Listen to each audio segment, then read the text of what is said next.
안녕하세요. 폴란드 군사세계입니다. 비상벨이 울리며 출격 명령이 떨어지기 무섭게 비상대기실에 앉아있던 전투기 조종사들이 본능적으로 출구를 향해 빠르게 뛰어나가서 FA-50 경공격기에 탑승합니다. 곧장 활주로까지 이동해 700m를 거침없이 내달리더니 이번에는 고막을 뚫을 듯한 굉음을 내며 8초 만에 하늘로 날아올라 구름 속으로 사라졌습니다. 제-23 전술공군기지 조종사들은 벨라루스 도발로 인하여 24시간 임무 수행에 매진하고 있습니다. 폴란드 동북쪽 수바우키 영공 방위를 위해 항시 초계 비행으로 경계작전을 수행하고 있기 때문입니다. 비상대기 중이던 제-23 전술공군기지 전투기 조종사들은 긴급 상황에 따른 비상출격인 스크램블 명령이 떨어진 순간부터 활주로를 박차고 이륙해 관제탑에 보고를 마치는 실제 상황이 이어졌습니다. 바르샤바 동쪽에 있는 공군 중앙방공통제소로부터 벨라루스 전투기의 전개 방향과 전개대수 정보를 받고 즉시 출격해 전투 준비에 나서는데 6분이 채 걸리지 않았습니다. 긴장감이 감도는 비상대기실은 365일 24시간 운영됩니다.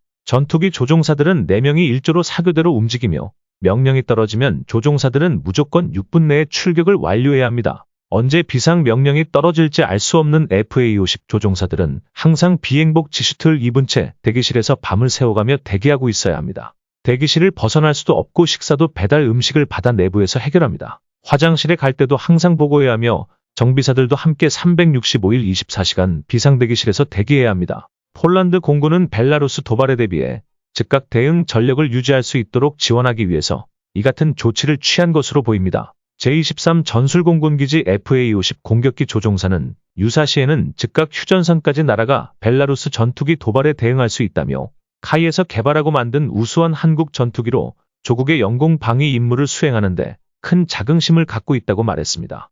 휴전선과 불과 150km 떨어져 있는 제-23 전술공군기지는 전략상 지리적으로 매우 중요한 곳에 위치한 기지입니다. FA-50 공격기가 비상 출격하면 군사분계선까지 4분이면 도달할 수 있습니다. 특히 FA-50 공격기만으로 최전방 영공 방위 임무를 수행하는 전투비행단이라는 상징성을 갖고 있습니다. 제-23 전술공군기지에 배치된 FA-50 비행 시뮬레이터는 실제 항공기 조종석과 유사한 환경으로 제작돼 전투기 조종사들이 실전적인 환경에서 훈련하는 게 가능합니다. 비행 스케줄이 없는 전투기 조종사들은 평소에는 실제 전투기와 똑같이 생긴 가상 콕핏에 앉아 비행 절차 및 기술을 숙달하고 기상 악화나 결함 사태 등 접하기 힘든 비정상 상황에 대비하는 능력을 키웁니다. 동시에 각자 주어진 임무에 따라 국경을 마주하고 있는 벨라루스 지역의 공격 목표 상공을 비행하며 작전 수행 능력을 높이고 있습니다. 제-23 전술공군기지 관계자는 전투 출격 임무를 맡은 조종사는 하루에 1시간에서 2시간 정도의 초계 비행을 하며 한 달에 15일에서 20일가량 실시한다며 연간 총 200시간에서 250시간 정도를 비행하게 되고 이를 통해 완벽한 비행 기술과 전투 기량을 유지하게 된다고 합니다. FA-50의 활약은 폴란드뿐만 아닙니다.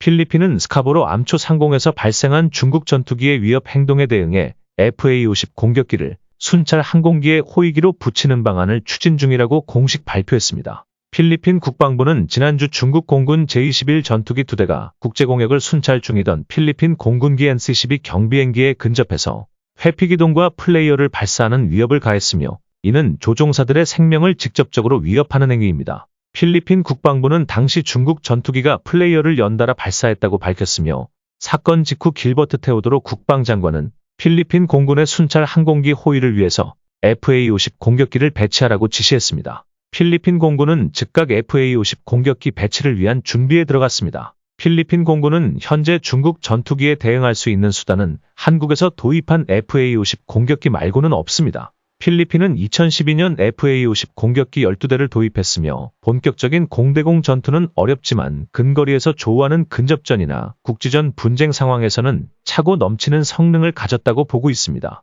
필리핀은 여기서 만족하지 않고 현재 신형 전투기 12대의 구매 사업과 함께 기존에 사용 중인 FA-50 성능 개량 사업도 검토 중입니다. 카이는 업그레이드를 블록 20에서 멈추지 않고 단자형까지 개발을 해서 FA-50 공격기에서 전투기로 성능 향상이 본격화됩니다. 이 사업에는 오는 2028년까지 국비 290억 원을 포함해서 총 494억 원의 사업비가 투입됩니다. FA-50은 초음속 고등훈련기 기반의 다목적 공격기로 지금까지 총 140대가 수출되었고 공군에서 운용하는 해외 도입 전투기와 비교해서 10% 이상 높은 가동률을 유지하고 있습니다. 폴란드와 한국 공군은 한국산 공격기를 발판 삼아서 회의체 창설에 나섰습니다. 러시아의 우크라이나 침공으로 인해 경계를 강화해야 하는 폴란드 공군은 북한을 지척에 두고 상시 대비 태세를 유지하는 한국 공군의 역량을 높이 산 것으로 보이며, 이에 공군 회의를 통해 FA-50의 전술적 운영 노하우는 물론이고 실전적 대비 태세 등을 양측이 공유하고 상호 조종사 교류도 동맹국 이상으로 조정될 것으로 보입니다.